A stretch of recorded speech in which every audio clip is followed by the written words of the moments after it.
Dear student, welcome to the Max Academy. तो आज हम लोग देखेंगे मशीन लर्निंग की प्लेलिस्ट में लेक्चर नंबर 3, जो कि है history of machine learning and machine learning life cycle.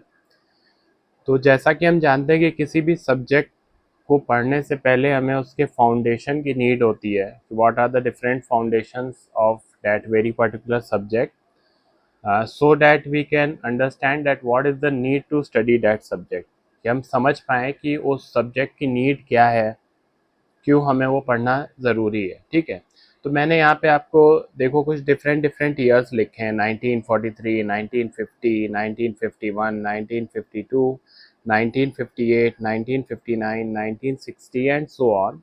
तो ये डिफरेंट ईयर्स हैं। What are the different significant contribution in the field of machine learning in these respective years, उसको हम देखेंगे। ठीक है, so moving on to the next slide.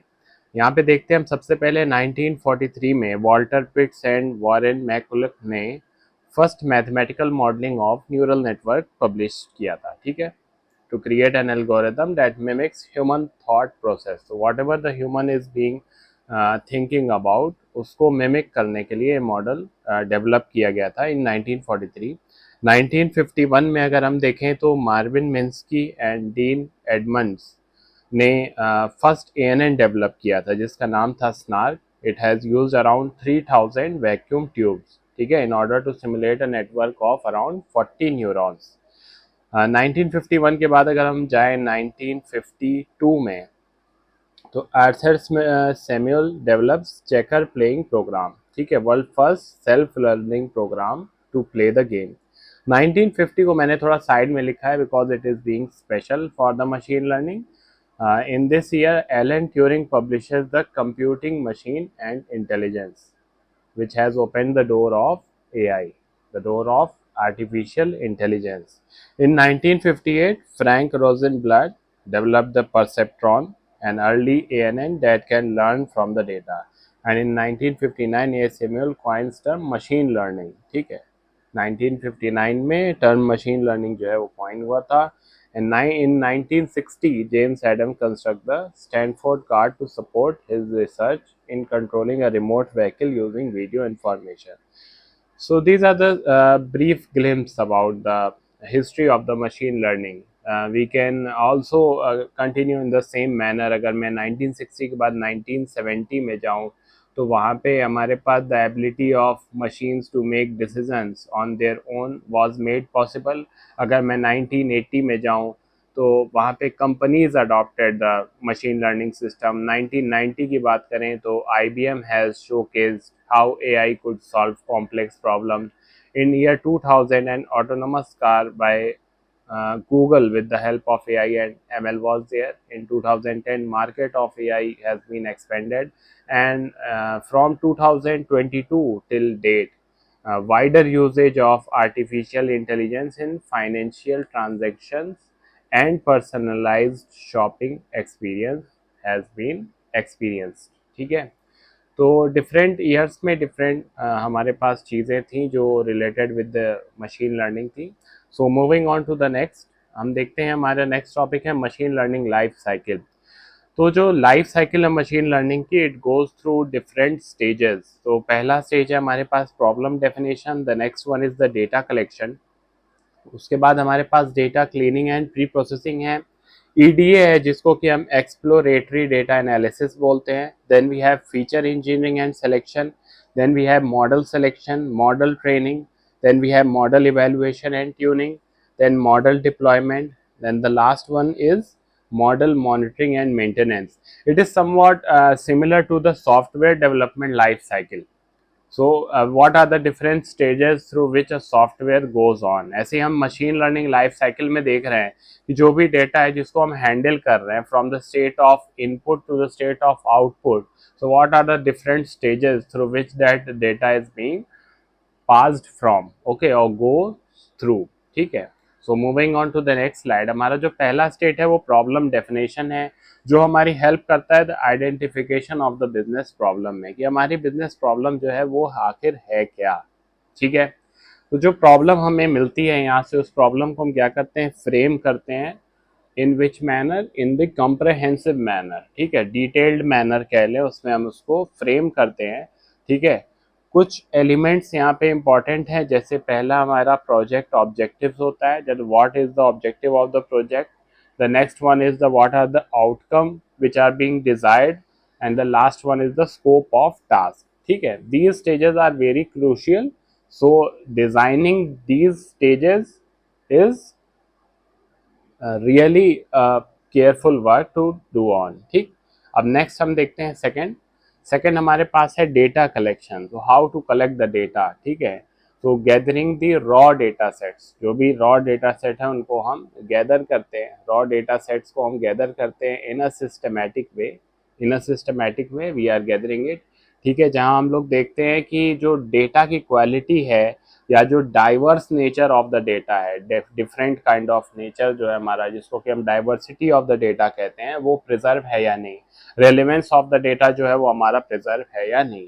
एक ऐसा डेटा जिसको कि हम गुड डेटा कहते हैं, वो हमारी हेल्प करेगा एक बेटर ट्रेनिंग के लिए, बेटर इवेल्युएशन के लिए एंड अ बेटर डिप्लॉयमेंट, ठीक है। So moving on to the next, हमारे पास जो थर्ड है वो है data cleaning and pre processing. Cleaning की नीड हमें डेटा की इसलिए क्योंकि जो रॉ डेटा हम रिसीव कर रहे हैं वो मैसी हो सकता है, ठीक है, messy. It has issues like missing values, कुछ वैल्यूज मिसिंग हो सकती है उसमें, कुछ आउटलायर्स हो सकते हैं। आउटलायर्स कौन है? ऐसे डेटा जो उस डेटा से रिलेशन इस्टेब्लिश ना कर पा रहे हो, अलग हो, हम कह सकते हैं। Inconsistency in the data can also be there, ठीक है। तो ये सारी चीजें अगर हम लेके चलते हैं तो हमारी जो एक्यूरेसी होगी वो क्या हो जाएगी? डिक्रीज हो जाएगी, ठीक है। So we need to remove all these, ठीक है। तो इसके लिए हम क्या करते हैं? स्टैंडर्डाइजेशन, स्केलिंग एंड एनकोडिंग, ठीक है। तो these kind of thing helps in the refinement of the data. Okay, so moving on to the next step है हमारे पास ईडीए, जिसको कि हम बोलते हैं एक्सप्लोरेटरी डेटा एनालिसिस, ठीक है। ये क्या करता है? ये हमें पैटर्न्स बताता है related with the data, trends, insights of the hidden data, ठीक है। एक क्लियरर स्टैटिस्टिकल समरी के लिए हमें EDA exploratory data analysis required होता है, okay. The next one is the feature engineering and selection. So it is used for the refining of the data by choosing some kind of relevant variables. ठीक है, the variables which are relevant उनको हम choose करते हैं, ठीक है, so that we can perform the feature engineering and selection. ठीक है, कि ये new feature बनाता है from the existing one और reduce करता है हमारी computational complexity को, ठीक है। So moving on to the next one is the sixth is the model selection. It is also a crucial step जो कि अलाइनमेंट ऑफ एल्गोरिदम के लिए रिक्वायर्ड होता है। इसकी चॉइस हमारी डिपेंड होती है on the data nature of data कह लें, problem complexity and the outcome desired, okay. So moving on to the next, जो सेवेंथ स्टेज है हमारे पास वो है मॉडल ट्रेनिंग। तो here the algorithm learns the patterns and the relationship from the historical data. जो पहले से डेटा है, हिस्टोरिकल डेटा हमारे पास है, वहाँ से पैटर्न्स और रिलेशनशिप्स को जो लर्निंग का फेज है वो मॉडल ट्रेनिंग में आता है, ठीक है। Here the model minimises the errors through iterative parameter tuning, ठीक है। इटरेटिव मतलब आप कह सकते हैं step by step parameter tuning से जो मॉडल है वो मिनिमाइज करता है एरर्स को, ठीक है। So moving on to the next, the eighth one is the model evaluation and tuning. तो ये हम यूज करते हैं to test the performance validation of the test data. कुछ मैट्रिक्स हम यहाँ पे यूज करते हैं जो कि जैसे हमारे होते हैं एक्यूरेसी, प्रिसीजन, रिकॉल, ठीक है। These are also called as the performance metric, जो कि हम अपने आगे वाली वीडियोस में देखेंगे, okay. So moving on to the next, जो लास्ट स्टेप है हमारा वो क्या है? Model deployment.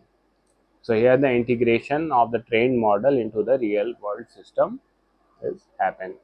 लास्ट जो ऐसा स्टेप है जो रिक्वायर्ड होता है हमारा, वो होता है हमारा मॉडल मॉनिटरिंग एंड मेंटेनेंस। तो अगर ये स्टेप हम इंक्लूड ना करें, मॉनिटरिंग एंड मेंटेनेंस, तो हम लोग ये चेक नहीं कर पाएंगे कि whatever the model we have deployed is being accurate और रिलायबल विद द टाइम और नॉट, ठीक है। अगर कुछ लोग इसको स्किप कर देते, जैसा कि मैंने कहा कि लास्ट स्टेप अभी मैंने 9th वाले को बोला, वो इस वजह से बोला कि कुछ लोग क्या करते हैं, इसको स्किप कर देते हैं स्टेप को, जबकि ये स्टेप भी रिक्वायर्ड है। because if we are not going to monitor and maintenance the model being deployed, then हमें पता ही नहीं चलेगा कि वो विथ टाइम किस तरह का परफॉर्मेंस दे रहा है, ठीक है। तो these are the all the stages related with the machine learning life cycle. इन सारे स्टेप्स को हमने एक सर्कल के फॉर्म में, यहाँ पे एक साइकिल के फॉर्म में शो किया हुआ है, आप यहाँ से देख सकते हैं, ठीक है। So this is all about the history of the machine learning and machine learning life cycle. Hope you have enjoyed the video. So stay tuned to the Max Academy and next lecture में हम लोग देखेंगे एक नया topic machine learning का। Okay, thank you.